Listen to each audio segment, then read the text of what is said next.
Hi, this is Cheryl with Peace and Power Movement Services, and I wanted to share another movement exploration. Again, working with a client who, great inspiration, wanting to stay active, wanting to keep up with a new baby grandson. And working on sort of this piece of how do we find good mobility and really benefit from really good stability so that we can do, movements like reaching over, bending, picking up, grandchild, or just day-to-day movements, right? Like reaching and bending.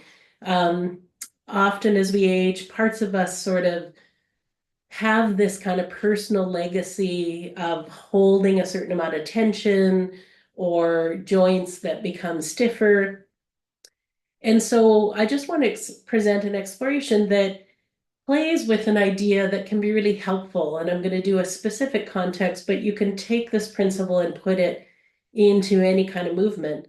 And so, if the movement set is, I call this like, reaching down and lifting the bucket. And so I've got these little simulated buckets here.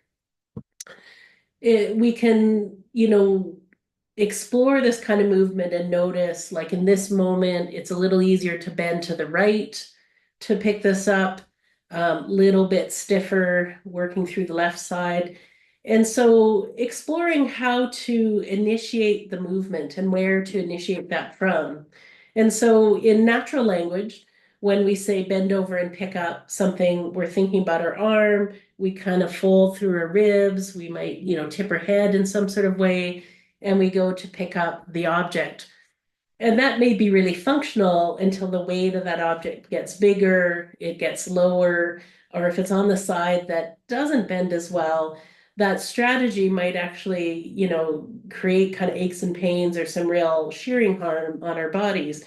So this was an exploration of, playing with where does the movement initiate from? And so we just tried one where the initiation is really sort of this part of our body having the ribs fold. Let's play a little bit with the initiation coming from the pelvis. So rather than just folding down, we're going to have our hip hike up a little bit as part of creating that fold. And of course, more importantly, the hip on the other side extends. And so just even in adding that initiation, I can bend more easily. I have further range. I could reach lower, even without bending my knees. And so this might be a thing for you to explore is in bending to this side, letting this hype hick up a little bit, and then having the other one extend. Now, of course, in an actual movement, we wouldn't lift a hip, but if you allow your pelvis to do this movement, then all of a sudden you've got more working for you, and you may release a little bit more flexibility. The other component that just in this basic bending movement is really our upper ribs. So, we can feel our sternum here right below our collarbones. And these upper ribs often tend not to move that much. They're really about stabilizing and protecting.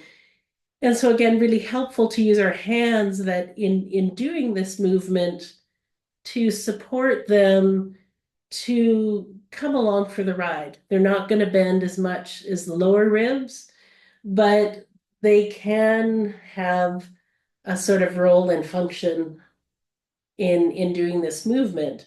And so we spotlight three places, moving from here, moving with pelvic support, opening this up. If we go into bringing all of that together, then all of a sudden I have a much bigger range of motion, without bringing my knee bend into the movement. So wanted to share that kind of exploration to say, play with where your movement's initiating from to see if you can find a really nice balance between mobility and stability. Take care. Have a great movement day.